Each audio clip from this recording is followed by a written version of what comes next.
I do not have words to describe how serious the situation is. Things are deteriorating very, very quickly. This is probably one of the most important broadcasts I will ever do today. And I'm going to try to measure my words and focus my mind to a high level of awareness because I have a tendency to do so much radio that I begin to almost lazily sit around like I'm having a barroom discussion with friends. And I live so close to the New World Order's criminal activity. I constantly study their evil. I'm fully aware of their capacity for death and destruction that I tend to get acclimated to it and don't express properly just how serious the situation is. Things are extremely dire, ladies and gentlemen. Extremely serious on every front. There is no doubt the government is trying to create panic and fear while moving to implement full-bore martial law. The only question is this flu truly deadly on a mass scale, or has it just killed a few people? Or are they just using this for pure hype? I have no doubt this was a bioweapon. There are scientists all over the world in mainstream news saying it clearly has the markers of a bioweapon. The question is, who produced it? Dr. Horowitz thinks he knows who. I can't say he has proof of that, total proof of that, but he has a right to what he's saying. We respect him. But regardless, we have globalists that have been caught launching controlled bioweapon attacks many times in the past around the world, ongoing in declassified documents in Africa, Asia, and Latin America. Now, the news I've got is so big, so important, that I almost don't want to just come right out and say it. We do need what you'd call a drum roll to get people's attention so we don't just say this and then it goes off into the ether and people don't realize what's happened or developed. When we come back in the next segment, I need the audio, and then later in the show, when I repeat this and add the latest info in the hours to come, the video at prisonplanet.tv to go, and the pun is intended, absolutely supernova viral. This is the highest level alert for info warriors. Our sites are being savagely hacked with sophisticated denial of service. We have that from our big IT facilities, my two IT guys here. There is no doubt we are getting threats, you name it, coming in here. It is off the charts, and they are very upset about the information we've been putting out in the last few days. Infowars.com, for all intents and purposes, is down. We have to jump it around on different systems and change ports and block and move IPs. We're being attacked, classic DOD attacks out of Japan, where they have the super high-speed connections and that basic CIA DOD command base they've got over there. And it is definitely governmental. When they're done blasting the ports, when we move them, they go ahead and blast the entire facilities, all the servers, all the other systems, in an attempt to get us kicked off or shut down. But we have layers and layers of backup servers in other facilities, but we're trying to deal with it at this facility right now so we don't have to migrate over and then continue to move. But we are under attack right now, ladies and gentlemen.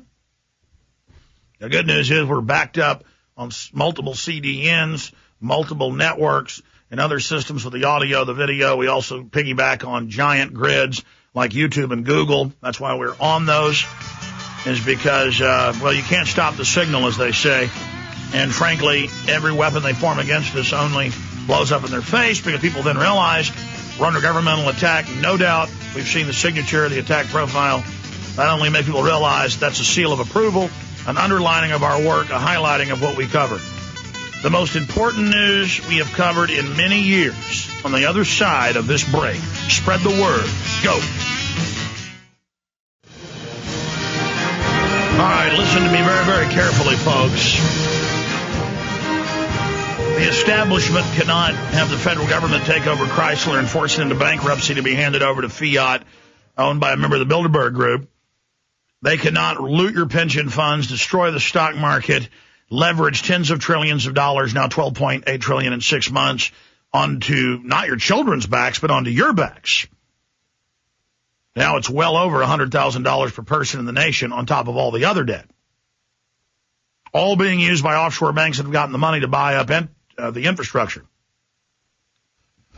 And so in the last month and a half, I've been saying that I believe they're going to stage a large terror attack or a massive bioweapon release to have a big scare, that they could say that a foreign enemy launched the attack. But then people would demand they find the enemy in the caves, and then that becomes embarrassing, so they just say it's naturally occurring.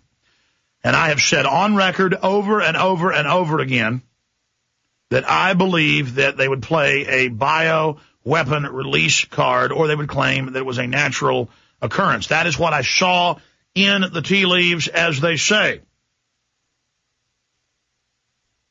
Because I saw them engaged in the preparatory phase of fear-mongering, reintroducing the old anthrax story, tying up loose ends, grabbing that doctor and killing him in a medical facility, and then claiming he committed suicide, blaming the anthrax on him, saying it was cooked up in a bathtub when they've admitted that it was weaponized and they made it, the government.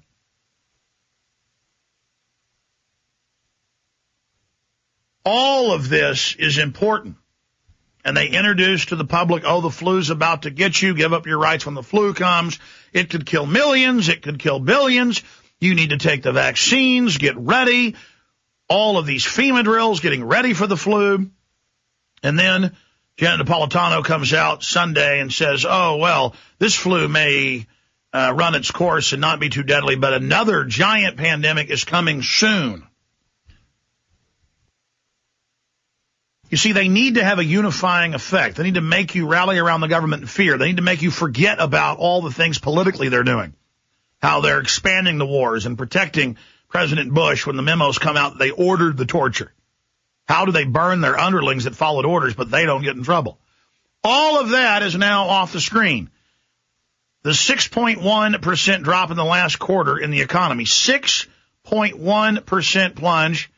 6.3 in the quarter before that. I mean, the economy is in massive contraction, implosion, with an overlay of inflation. I mean, we are dead on arrival as an economy. The economic numbers coming in are worse than I even thought they would be, and coming on faster.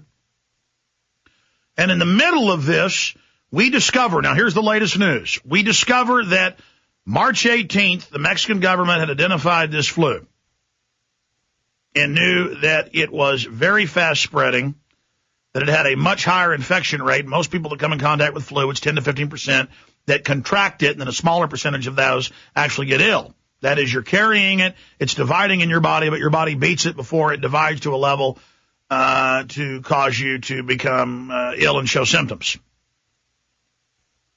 This thing is designer. That's what scientists all over the world are saying. I've got a bunch of news on that. We're going to be covering it. Later in the show, Wayne Madsen, formerly with the National Security Agency, security consultant and reporter on Black Ops, reporting from Capitol Hill. Wayne Madsen will be joining us in the last hour today. Powerful report he did on Russia Today. That is coming up in about 20 minutes. I'm going to play. I was on Russia Today myself, but about Obama's first 100 days.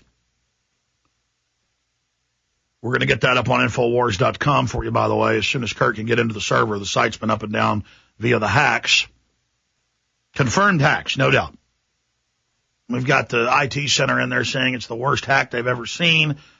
Just unbelievable. Dr. Sherry Tenpenny joins us in 25 minutes. She was in Mexico. She's now back in the U.S. Give us a report on that. She's gone from thinking it was no big deal Monday to the last time we had her on saying it looks like this is just absolutely horrible what's happening. And I haven't gotten to the big news yet. I'm just building up to it. And Lindsey Williams is going to join us on the economy and the bird flu coming up in 2 hours. I am going to be doing a simulcast on international press TV all over the Arab world and Africa. They wanted me to go downtown to be on satellite feed, and I told them I just wouldn't do it, so they're going to do a phone interview tied in with a simulcast with the radio. But I'm going to let them, for the 25 minutes I'm on, run the show because it gets too confusing to do it. Kind of like when I was on with Tom Hartman with Air America a week or two ago. I just let him be in control of it because you can't have two chiefs over one group of Indians. You can't have two chefs cooking the same bowl of porridge.